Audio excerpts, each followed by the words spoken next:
Hello everyone, and welcome to the fourth episode of the Shift English podcast. I'm happy that you're listening with us today. The weather is finally making indications it might cool down here in New Orleans. It is finally slightly cooler in the mornings. Growing up in Scotland, it was sometimes difficult to get out in winter to do fun things. Here in Louisiana, it's the opposite. We have to wait until summer is over before we can get outside and play around. There is definitely no lack of sunlight here. And sunlight is important to happiness, right? Well, perhaps it can be. But that doesn't explain why some of the coldest, grayest countries are consistently top of the World Happiness Report. When I first heard of the World Happiness Report, I was sort of surprised. Firstly, why are people in some countries happier than in others? I thought that people individually would be more or less happy. I hadn't considered that certain countries would be overall happier than others. And I was even more surprised to learn that it is the countries even further north of Scotland that typically come out on top of this happiness report. So, what makes a country truly happy if it isn't the weather? What can we learn about happiness and well-being? That is what we're going to explore in today's episode of Shift English. My name is Joseph, and in this podcast, I don't give you boring grammar lessons or exercises. Instead, I talk to you in English about real topics, real ideas. Like that, you can learn English the natural way. Today, we're going to take a little trip around the world. Not to see the most beautiful places, but to understand where people feel the happiest and why. As always, you will find a full and accurate transcript of this episode, along with a list of vocabulary and their definitions over at shiftenglish.com. Totally free, of course. I really suggest reading through the transcript as part of the learning process. It is a useful way to help your brain understand more of the words and structure of the English I am using.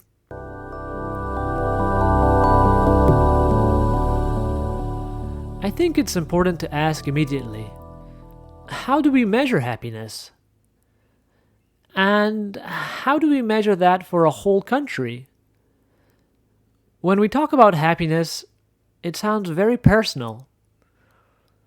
For one person, happiness might be talking with a friend. For another, it might be watching a sunset. So how can we measure something so personal for a whole country? Thankfully, someone else has done the hard work. There exists something called the World Happiness Report. It is a big international study created every year by a group of researchers and experts from the United Nations, together with some universities like Oxford. They collect information from thousands of people around the world and then publish a list of the happiest countries. It is based on 6 main categories or things. First, they ask people about their life satisfaction, how happy they feel with their life, from 0 to 10. They also look at social support, which means if people have someone they can call for help. Another part is health, like living a long and healthy life. Then there is freedom, the feeling that you can make your own choices in life. They also study generosity, whether people share or help others. And finally, they ask about corruption, which means if people trust their government and society. It takes a large team of researchers to collect the responses. At least 1,000 people are asked in each country on the happiness list. For me, the fact that the research uses these 6 categories is the first interesting indication, or clue, about what is important for finding happiness. It isn't just one thing. We know that money can't buy us happiness. At least we remember the phrase, and then proceed to buy the next useless thing online. But hey, no judgment here. I have my own collection of useless things bought online that will be going to a charity shop soon. But anyway, at least this one is obvious. Money doesn't equal happiness. But are we so quick to make the connection that the overall corruption and general condition of our society is important, vital even, to our individual level of happiness? Certainly not me. I had never really considered that link as important to happiness until reading the study. Perhaps that is a privilege that many people living in the West have. We expect our governments and societies to be fair. But imagine living in a place where you can't trust your government, where rules are often ignored, and where people feel that only those with connections get ahead. Perhaps that is not something you have to imagine. Perhaps that is the daily reality where you live. In these places, even if you work hard and do everything right, it can feel like life is unfair. Researchers have found that countries with high corruption scores usually have lower happiness ratings. On the other hand, when people trust their leaders and institutions, they feel safer and more confident about the future. It's like having a solid foundation under your feet. Even if life isn't perfect, you can plan, grow, and enjoy it. For example, Finland and Denmark consistently top the happiness list, not only because of social support, health, or wealth, but also because people there trust that their government works for everyone. I find this trust element really key. It is something that comes up repeatedly in the report.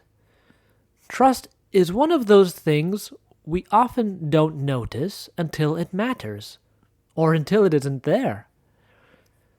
When you know that people around you, neighbors, colleagues, or strangers, are likely to be honest and fair, life feels easier and safer.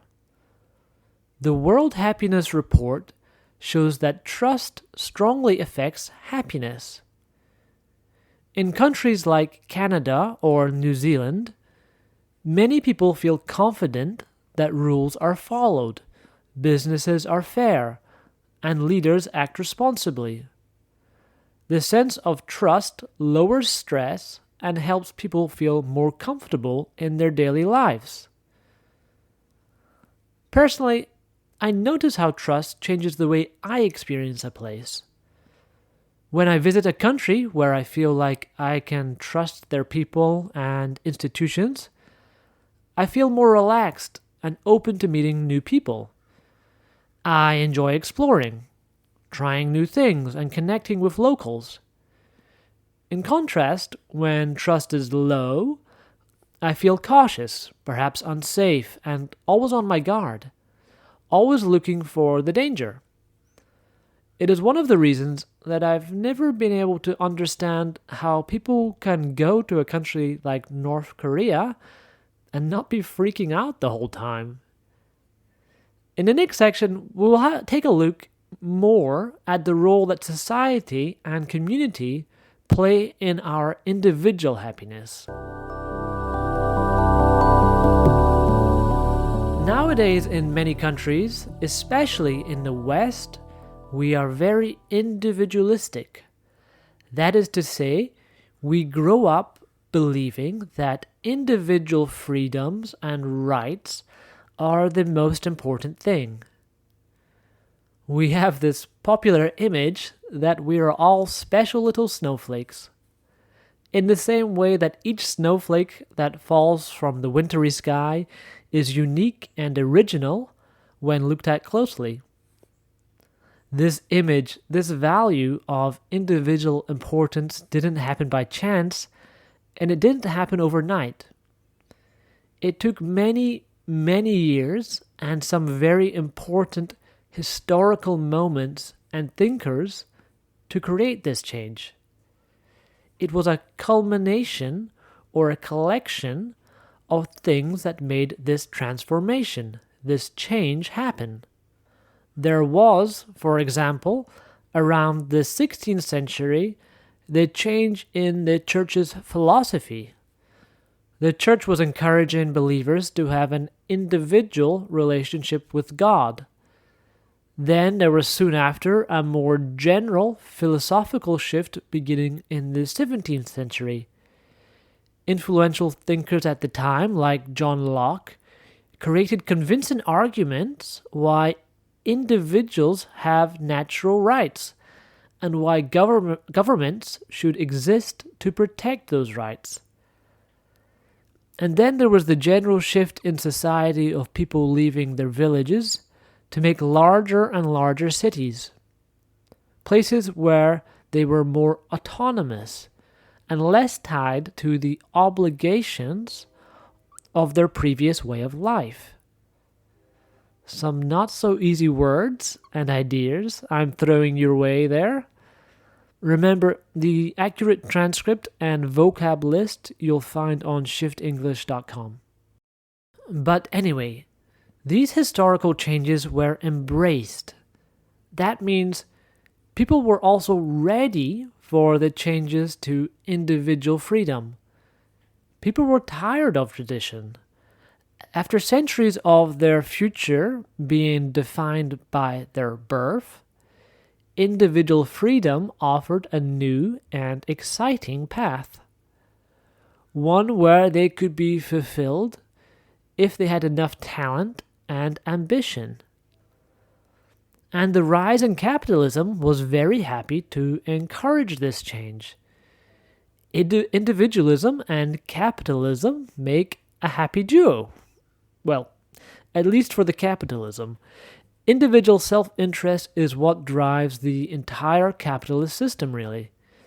Individuals acting on their own in a free market is what creates competition, growth, and innovation.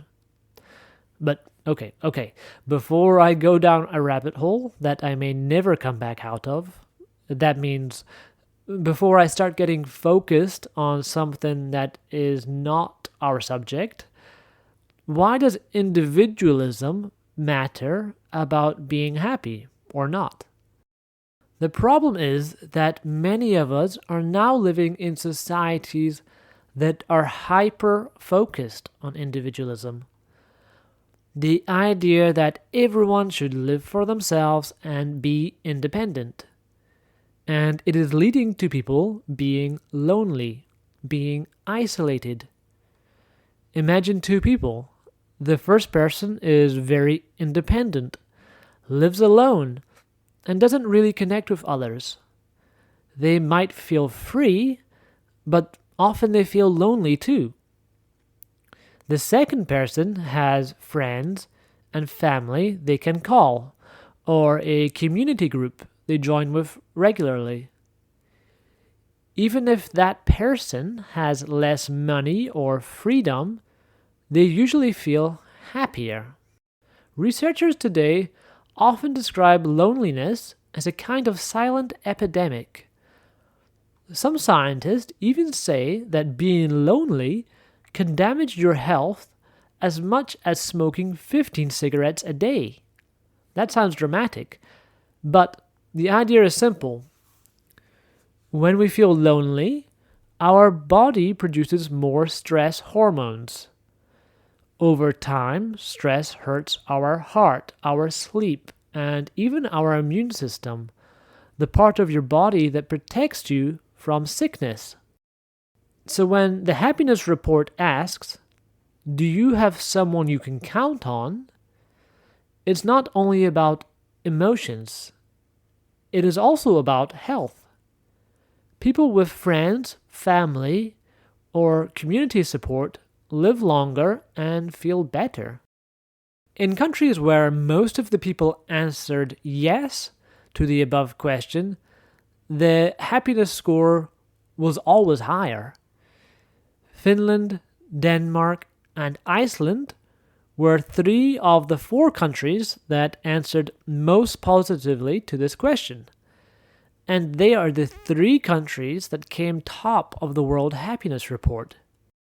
Can you guess the other country that was in the top 4 countries to answer yes to the question about having support? I won't hold you in suspense too long. It was Lithuania. The report is actually quite cool. It's very interactive. You can easily filter by country or by different criteria that interest you. I'll put a link in the transcript at ShiftEnglish.com, of course, but quite quickly we can see that as important as social support is, it isn't the only thing that determines how happy a country is. We'll take a look at some of those other important factors in the next part of this episode. We'll also take a look at who the overall winners, and yes, losers, were of the last World Happiness Report.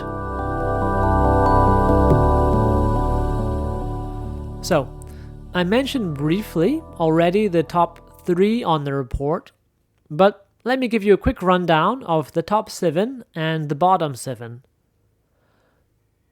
First position was Finland, second was Denmark, third was Iceland, fourth was Sweden, fifth was the Netherlands, sixth was Costa Rica, and 7th was Norway. Congratulations if you're happy to be a lucky resident of one of these joyful countries. Certainly, Costa Rica is an interesting country in the list, or one that seems a bit different from the others at the top, in terms of climate, geographical position, and average income. So let's come back to that one in a minute and have a closer look what's going on there. But before that, let's see which 7 countries came bottom of the list.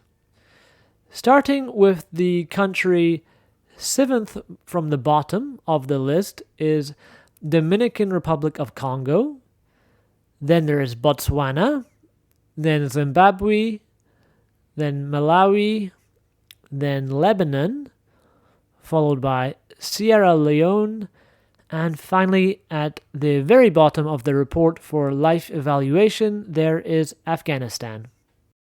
It is perhaps, sadly, more obvious why people from certain countries would struggle to stay as happy. The reasons are different, but they often share some common problems. Many of them have serious economic difficulties, so people struggle to earn enough money to live well. Some of them have political problems or conflict, which makes daily life unsafe or uncertain.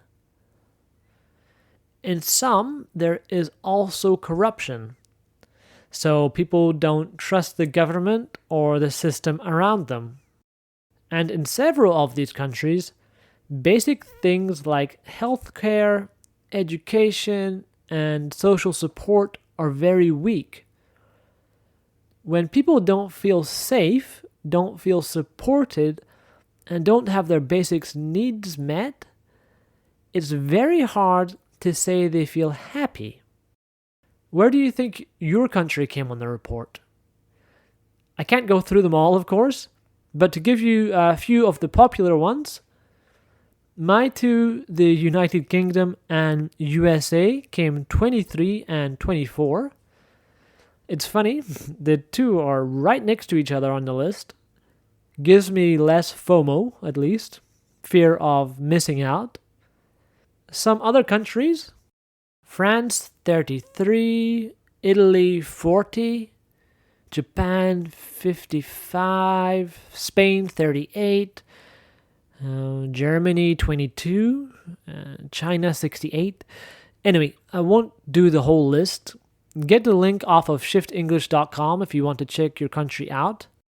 There are some unexpected results, some surprising findings that came from the report, including, as I mentioned, why certain countries like Costa Rica and Mexico entered the top 10 for the first time. There was also a generational divide, which is to say, many young people are reporting to be unhappier than older adults. In the next and final section, we'll have a closer look at a few of these surprising findings.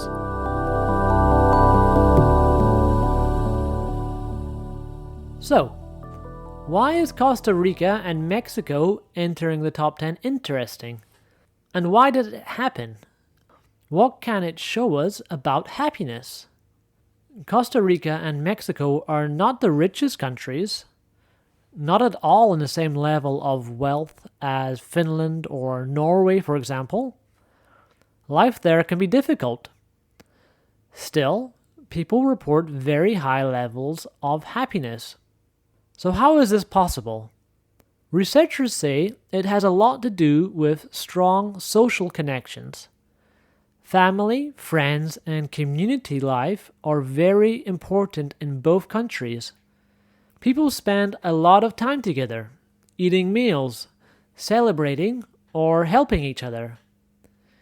It highlights how related being happy is to feeling connected, supported, and part of a community. Making this point even more obvious, more evident, is by comparing the results to the USA. The United States has fallen to its lowest place ever in the happiness rankings. This is perhaps surprising, because the USA is one of the richest countries in the world. But more and more people in the USA are living alone, eating alone, and feeling less connected to their communities.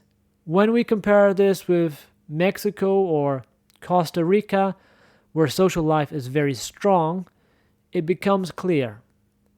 Sure, money and comfort can be important, but real happiness often comes from relationships and community.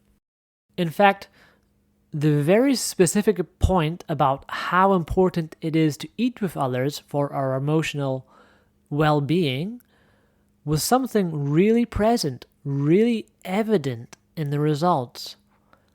Sharing meals, sharing food, is more than just about eating. People that eat together feel happier. This is something that feels more personal, more relatable. In my current lifestyle, I will often have times, if I'm traveling or working, where I will eat alone.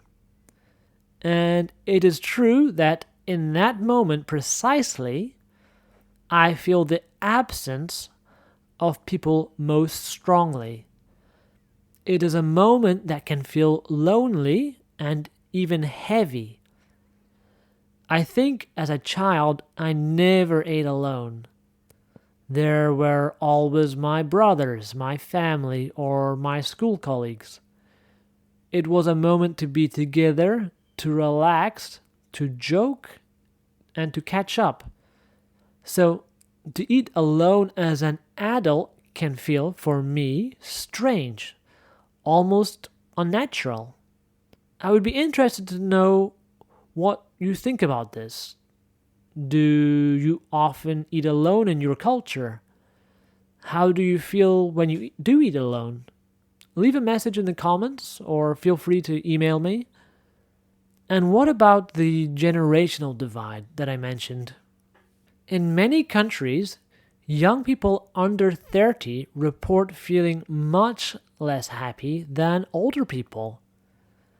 This is surprising because we often think of young people as full of energy and optimism with their whole lives ahead of them. But the report shows that many young people today feel more anxious and less secure about their future. Things like jobs, housing, climate change, and political instability are creating a future they feel less excited about. Older people, on the other hand, report higher life satisfaction. Maybe because they feel more stable or they have already built strong relationships. Or perhaps, and this is me being a little cynical, a little distrustful, but perhaps older people are happier because they know they won't have to live as long with a future world that is arguably getting worse. But hey, it doesn't say that in the results, so you can ignore this possibility. But anyway, what this shows us objectively, factually, is that happiness can change across generations, and that the challenges facing young people today are very real. It also reminds us that happiness is not only about age, but about the world and the society we grew up in. One final point, somewhat connected to the generational divide, is the role of technology in happiness. On one hand, technology connects us. I can talk to people across the world instantly. That is very handy, very useful when I live in America and my family is in the UK. On the other hand, too much screen time can replace face-to-face contact. For younger people especially, social media creates pressure. They compare their life to the perfect lives they see online. This comparison often makes people feel worse, not better.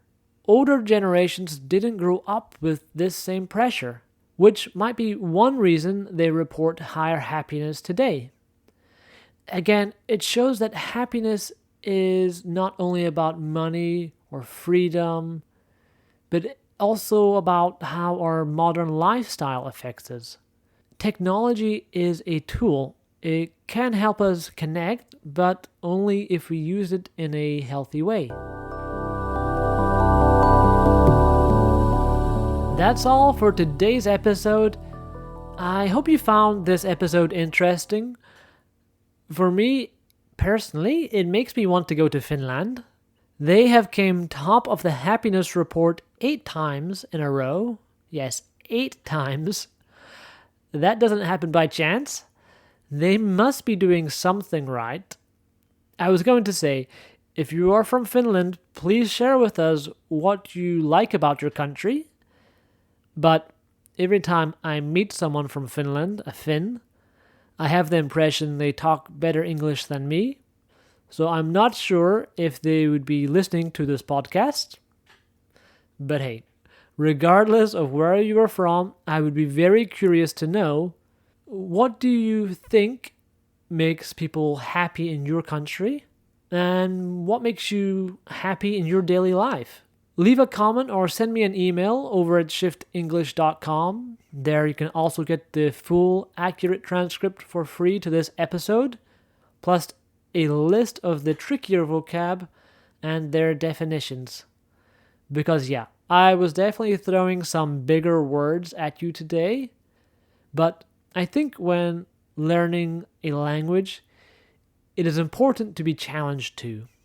Not to just stay with the words we are comfortable with. But if you have any feedback about that or anything else, I'm very open to hearing about it. Send me an email. Next week's episode, we will be talking about healthcare in the USA, and I'll share my personal experience of that system. Until then, have a wonderful week. Even better, have a happy week.